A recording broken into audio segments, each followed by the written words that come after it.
जाता है वो आत्मा ऊपर परमात्मा के पास चली जाती है। नहीं, आत्मा जो है परमात्मा के पास ऐसे नहीं जाती है।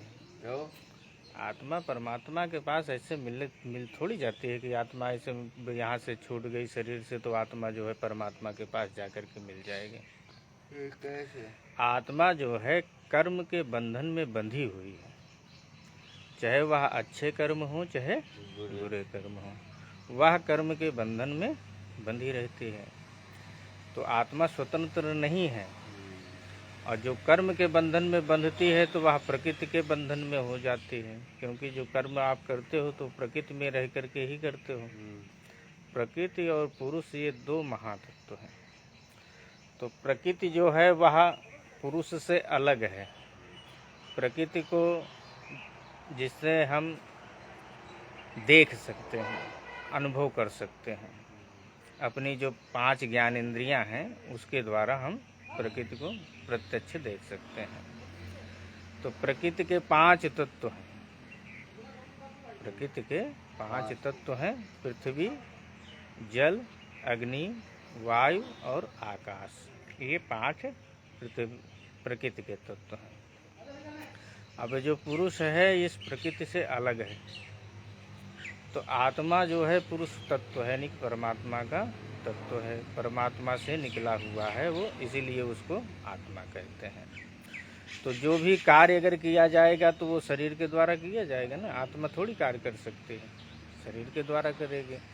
तो शरीर किससे निर्माण हुआ है? शरीर का निर्माण जो है वह प्रकृति से हुआ है, इन्हीं 5 तत्वों से ही तो हुआ है। तो प्रकृति के पास ही 5 तत्व हैं। तो इसी से जब निर्माण होता है तो कर्म भी यही करते हैं। तो जो हम कर्म करते हैं वही आत्मा का बंधन हो जाता है। अब कर्म चाहे अच्छा हो या बुरा हो, बंधन दोनों में है। अच्छा कर्म करोगे तो आपको अच्छा मिलेगा, बुरा कर्म करोगे तो बुरे के बदला बुरा मिलेगा। तो ये जो चीज़ें हैं ये कर्म बंधन हो जाती है। अब कर्म अकाट्य है। कर्म जो होता है वह अकाट्य कहलाता है, उसको कोई नहीं काट सकता है। ना किसी प्रकार का तीर्थ, ना किसी प्रकार का भजन, ना कोई साधना, ना कोई तपस्या कर्म को नहीं काट सकती। चाहे आप, बस ये है कि आप अच्छे कर्म करोगे, पुण्य कर्म करोगे तो पुण्य जो है अधिक हो जाएगा, और जो पाप कर्म है वह छोटा हो जाएगा। तो जो प्रारब्ध बन जाएगा वो पहले जो अधिक होगा, यानी कि पुण्य कर्म है तो पुण्य कर्म का आपको पहले मिलेगा, और पाप कर्म छोटा है तो छोटा वहीं पे रहेगा, क्योंकि पुण्य कर्म अधिक है तो अधिक का अधिक मिलता हुआ आपको चला जाएगा। तो जैसे अब तीर्थ में है, बोले कि तीर्थ चले जाओ, गंगा जी नहा लो, तो वहाँ पाप कर्म कट जाते हैं। पाप कर्म वहाँ नहीं कटते हैं, वहाँ पुण्य कर्म बढ़ जाते हैं। कटता कुछ नहीं है। कर्म ना अच्छा कटता है ना बुरा कर्म करता है। कर्म का भोग है, आपको भोगना ही पड़ेगा। तो ये मुक्ति के बाधक है। कर्म जो है यह आत्मा की मुक्ति का बाधक होता है। तो जब आपका मुक्ति का समय आएगा तभी ये जो है कर्म आपके पास जो अच्छे होंगे और बुरे कर्म होंगे, ये दोनों आपसे हिसाब लेने के लिए उस समय आ जाएंगे। अब आपका प्रश्न यहाँ उठेगा कि तीर्थ यात्राओं से या गंगा जी से या किसी भी चीज़ से, यज्ञ अनुष्ठान से पाप कर्म नहीं करते हैं। तो उत्तर है कि कर्म कोई भी नहीं करता है, चाहे वह अच्छा हो या बुरा हो, उसका भोगना ही पड़ता है।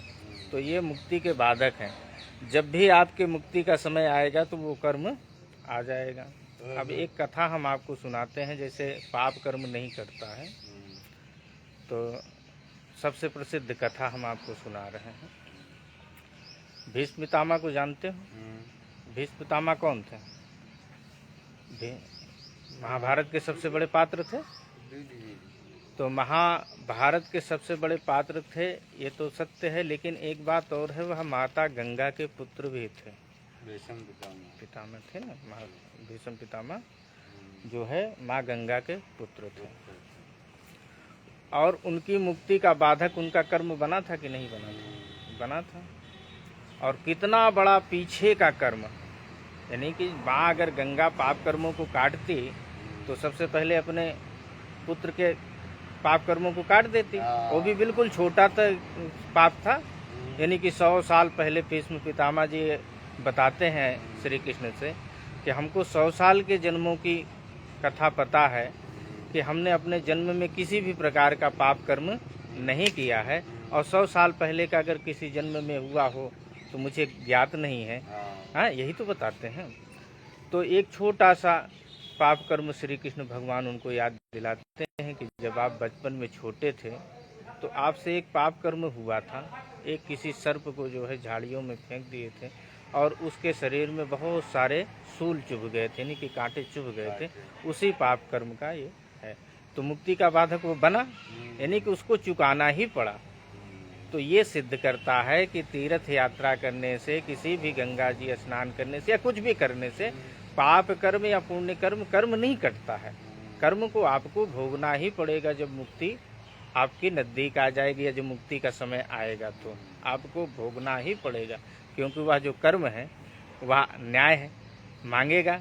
और परमात्मा हमेशा न्यायदाता है। परमात्मा को न्याय दाता कहा जब नाम जपते रहो। और परमात्मा कोई तुम्हारा रिश्वतखोर है?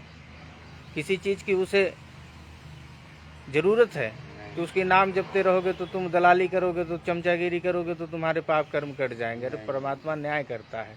अगर आपने किसी भी तरीके से किसी के साथ अगर गलत किया है तो उस समय आकर के हाथ जोड़ करके खड़ा हो जाएगा कि मेरे साथ अन्याय हुआ है, आप न्याय करिए। तो वही वो जो सर्प के साथ हुआ था, तो क्या आपको लगता नहीं है कि वो सर्प जो है अर्जुन था?